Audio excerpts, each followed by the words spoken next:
પકડાયેલા આરોપીઓ કંપનીમાં સેલ્સ મેનેજર તરીકે નોકરી કરતા હતા અને રાજ્યના અલગ અલગ વેપારીઓ સાથે મળી ફરિયાદીની કંપનીમાંથી અલગ અલગ બિલથી કાપડ મંગાવી તેના રૂપિયા નહીં ચૂકવી અને કેટલાક બિલમાં બિલ કરતાં વધુ માત્રામાં કાપડ મંગાવી ઠગાઈ કરી હતી। આ મામલે ફરિયાદ નોંધાતા પોલીસે નફીસ નઝર અહમદ અને મોહમ્મદ જુનેદ નફીસ અહમદની ધરપકડ કરી છે। હાલ પોલીસે આરોપીની વિરુદ્ધ કડક કાર્યવાહી હાથ ધરી છે। તારીખ 23/7/2025 રોજ સચિન જીઆઈડીસી પોલીસ સ્ટેશનમાં એક છેતરપિંડીનો ક્રિમિનલ કેસ દાખલ થયેલો છે। એમાં હકીકત એવી છે કે ફરિયાદી શ્રી એક પ્રાઇવેટ લિમિટેડ કંપની ધરાવે છે અને સચિન જીઆઈડીસીની હદમાં એમની ફેક્ટરી છે। એ કાપડ બનાવી અને રાજસ્થાન, યુપી અને અલગ અલગ રાજ્યોમાં એ કપડાનું વેચાણ કરે છે।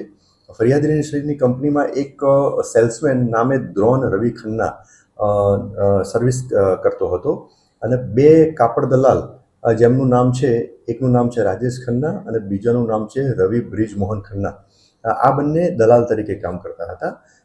આ બંને દલાલ અને જે સેલ્સમેન તરીકે કામ કરતા હતા એમને ત્રણેય એકબીજાના મેળાપીપણામાં ફરિયાદીશ્રીની જે ફેક્ટરીમાંથી જે કાપડ બનતું હતું એ કાપડ વગર બિલે રાજસ્થાન અને યુપીના અલગ અલગ વેપારીઓને બિલ બનાવ્યા સિવાય વેચાણ કરી દીધેલું હતું અને એનું પેમેન્ટ એમને બારોબાર લઈ લીધેલું હતું અને અમુક પેમેન્ટ હતું એ જે વેપારીઓ હતું એમની પાસે જ રહેવા દીધેલું હતું।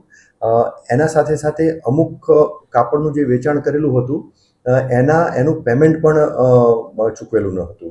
આમ સમગ્ર તપાસ દરમિયાન બંને કાપડ દલાલ, સેલ્સમેન અને અલગ અલગ વેપારીઓ ની ગુનાહિત સંડોવણી જણાઈ આવતા આ ગુનો દાખલ થયેલો હતો।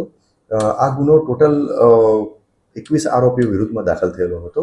આ ગુનાની તપાસ દરમિયાન અગાઉ 3 આરોપીઓની ધરપકડ કરવામાં આવેલી છે। એમાં એક સેલ્સમેન દ્રોણ રવિ ખન્ના અને બીજા 2 આરોપીઓ જેમને રાજસ્થાનથી સ્થાનિક પોલીસની ટીમ લઈને આવેલી હતી। એમાં એકનું નામ છે મોહમ્મદ અફજલ અને બીજા રઈશભાઈ। એમ ટોટલ 3 આરોપીઓ અગાઉ એમની ધરપકડ થઈ ગયેલી હતી।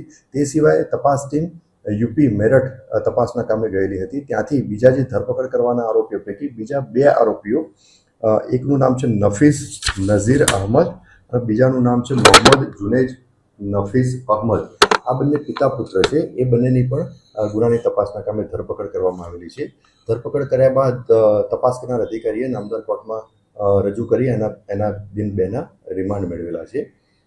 આ જે અગાઉ જે 3 આરોપીઓ પકડાયેલા છે એ હાલમાં જ્યુડિશિયલ કસ્ટડીમાં છે અને હાલમાં જે 2 આરોપીઓ પકડાયેલા છે એ પોલીસ કસ્ટડી રિમાન્ડ હેઠળ છે।